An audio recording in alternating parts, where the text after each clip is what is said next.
plantas temporales, esta es otra figura donde se expresa la excepción hecha regla. Como su nombre lo indica, son temporales, y en Bogotá encontramos que muchas de estas plantas llevan años, es decir, no son temporales.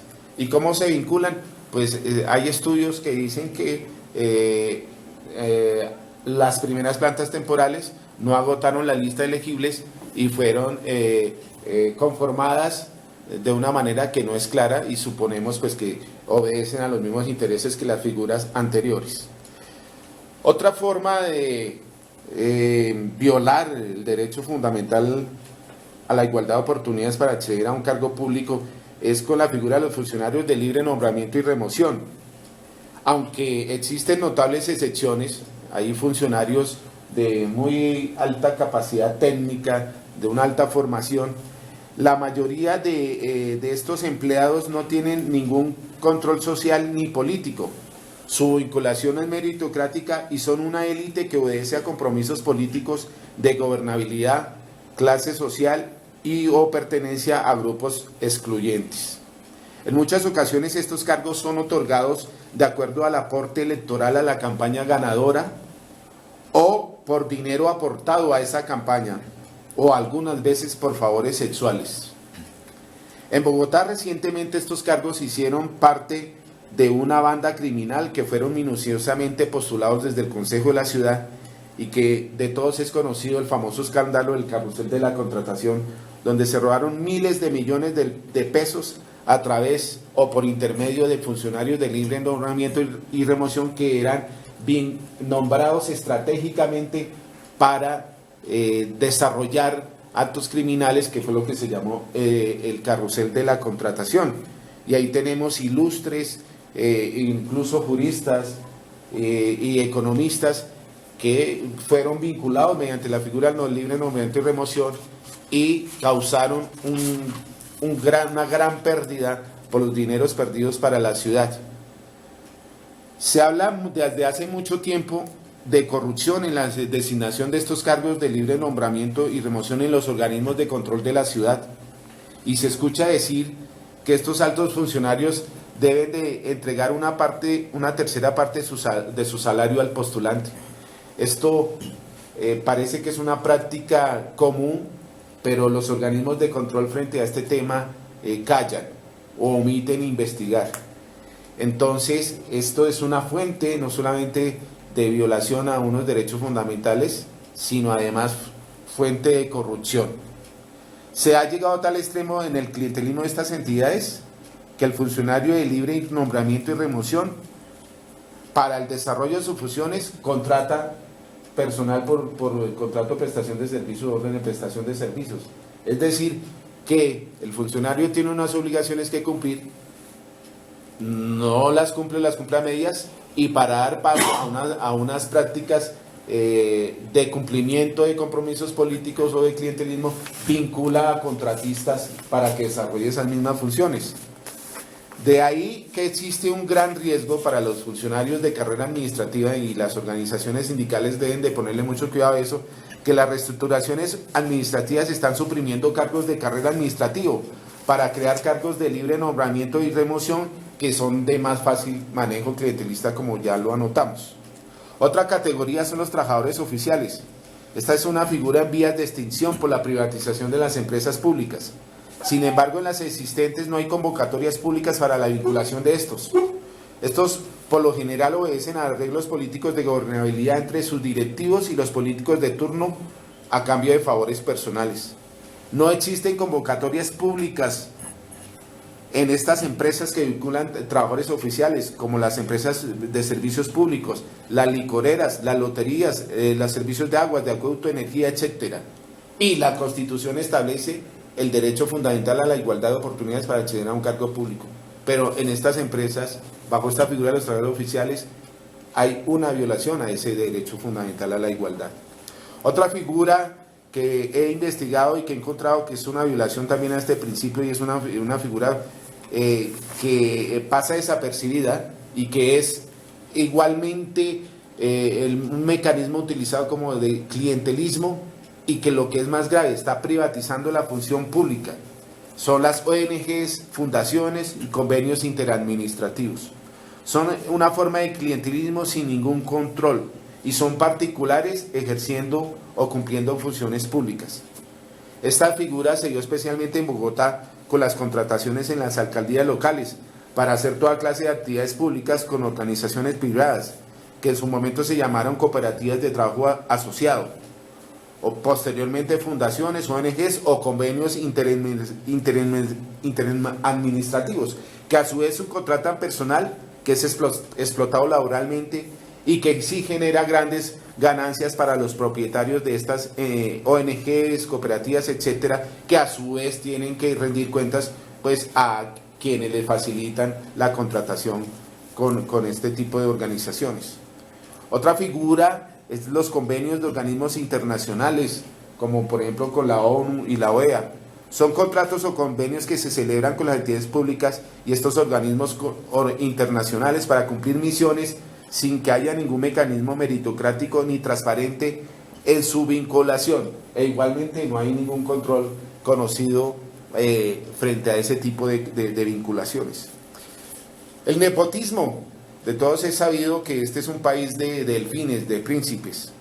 Existen denuncias públicas de una reconocida dirigente liberal frente a ese tema, la doctora Cecilia López, exministra de Estado, y recientemente la columnista Paola Ochoa, que denuncian cómo los delfines tienen capturados los más altos cargos del Estado y están postulándose o ya orientándose a dirigir el Estado sin ninguna vergüenza.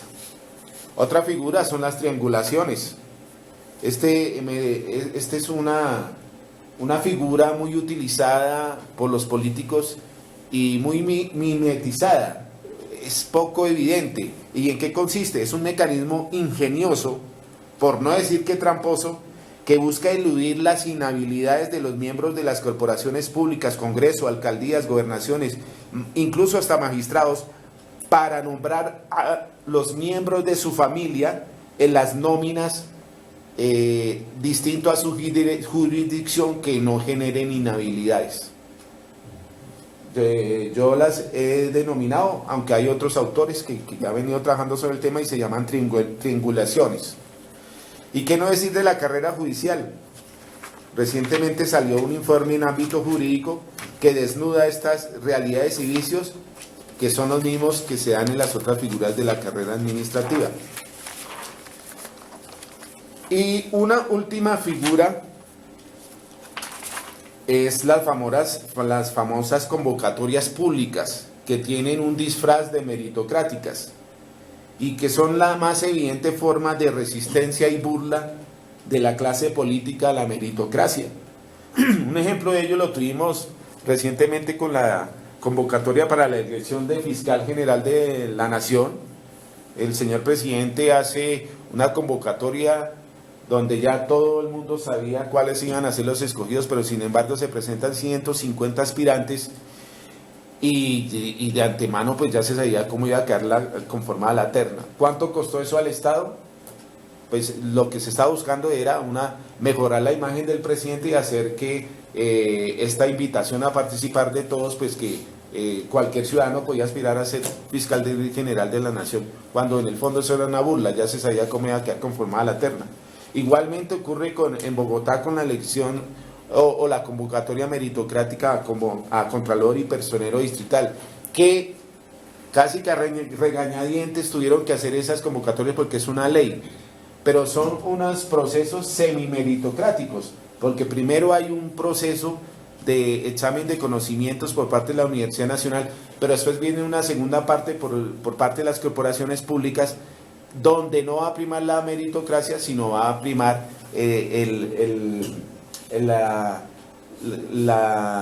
la forma como cada candidato logre llegar a los partidos políticos o logre llegar a acuerdos con los políticos para ser designado Contralor o Personero. En síntesis, no es un sistema meritocrático y sí se hace presentar ante la opinión pública como sistemas transparentes y meritocráticos. Bien, carrera administrativa internamente. quiero pues brevemente exponer los problemas internos que tiene la carrera administrativa en su funcionamiento, fuera de que es en un porcentaje en la composición de las nóminas del Estado mínimo, es aproximadamente un 20, un 30%. Internamente existen problemas frente a figuras como cuáles, los encargos. Los encargos de la carrera administrativa se han convertido en muchas entidades públicas en decisiones de favoritismo personal o de politiquería, y en otros casos para reprimir la acción sindical de los funcionarios que son miembros de sindicatos. Las comisiones es una posibilidad de ascenso que la ley establece para funcionarios de carrera, pero es muy restringida por la politización de los cargos de libre nombramiento y remoción, donde los funcionarios de carrera tendrían la posibilidad de irse en comisión. Esa es una posibilidad muy excepcional. La evaluación del desempeño tiene varias miradas. Por una parte, hay algunos estudiosos y algunos críticos que dicen que la evaluación del desempeño es una farsa donde nadie pierde. Pero hay otra mirada que dice que desmejora la calidad del servicio, es decir, quienes dicen que nadie pierde, desmejora la calidad del servicio. Y hay otra mirada que dice que es una oportunidad de persecución por parte del evaluador para acosar laboralmente a su subordinado y facilitar el retiro o anularle la posibilidad de ascender en un encargo o para estímulos. Las comisiones de personal, estas no han funcionado y en la práctica son funcionales a la administración por su composición. Frente a este tema de la carrera administrativa, el Departamento Administrativo de la Función Pública está planteando algunas reformas encaminadas a hacer algunos mejoramientos. Incluso se ha planteado la posibilidad de que los funcionarios provisionales sean evaluados. Están en ese trámite de escuchar a distintos actores que tienen que ver con el empleo público y la carrera administrativa para pues, sustentar una ley que mejore sustancialmente estos aspectos. Vamos a ver en qué termina esta ley, pero no es del todo muy optimista esas reformas cuando existen estudios de la OCDE y del Banco Interamericano de Desarrollo que dicen, y por palabras de la misma doctora, la directora de la Función Pública, que aseveran que la crisis de las entidades públicas obedecen a la falta de eficiencia de los empleados públicos. Y es más, doctor Riaño, que la corrupción... Cecilia Caballero, la directora de la Función Pública. Liliana Caballero. Es más, se atreven a decir que la corrupción es culpa de los funcionarios que laboran en las entidades. Tamaña desproporción, cuando sabemos que la corrupción en las entidades públicas y el Estado obedece a delincuentes de cuello blanco, que no tienen nada que ver con el desarrollo muy eficiente que hace la gran mayoría de funcionarios del Estado. Frente a ese tema yo los invito a leer un artículo de Moisés Weisserman, científico muy destacado y el rector de la Universidad Nacional, donde él hace una invocación al respeto y a la dignidad del empleado público de carrera, que es la imagen de la entidad y la que muchas veces permanece en el olvido y es blanco de todas las críticas. Y bueno, ya para terminar quiero pues dar las siguientes conclusiones en este importante evento. En suma, el empleo público en Colombia no es un derecho, sino una mercancía que trastoca los valores democráticos, desconoce los avances de la Constitución política y pervierte la lucha y pervierte la cultura política y el voto ciudadano. Es necesario establecer una separación clara entre lo que es la actividad política y la administración pública.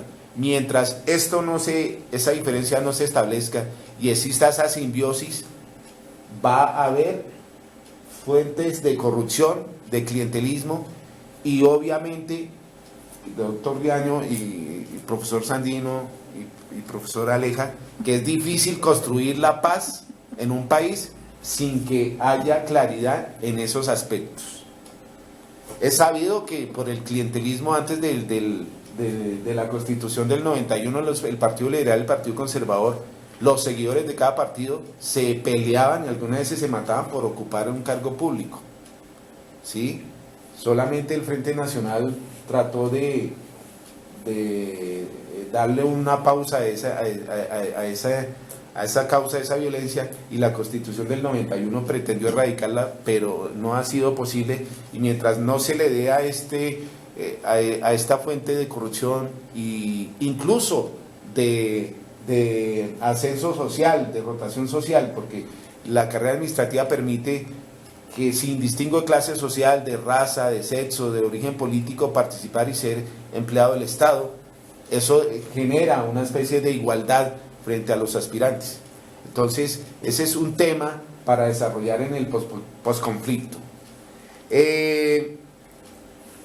Se requiere igualmente de una cultura política y de un nuevo ciudadano que tenga conciencia de su deber como ciudadano y de su participación electoral. Es necesario superar esa cultura que hace ver que el político es el dueño del empleo público y que para acceder a él yo tengo que participar electoralmente y, si él obtiene el triunfo, acceder a un cargo público. Eso hay que superarse, hay que concientizar al ciudadano de que es un deber del Estado promover el Estado mediante mecanismos meritocráticos, como lo dice la misma Constitución.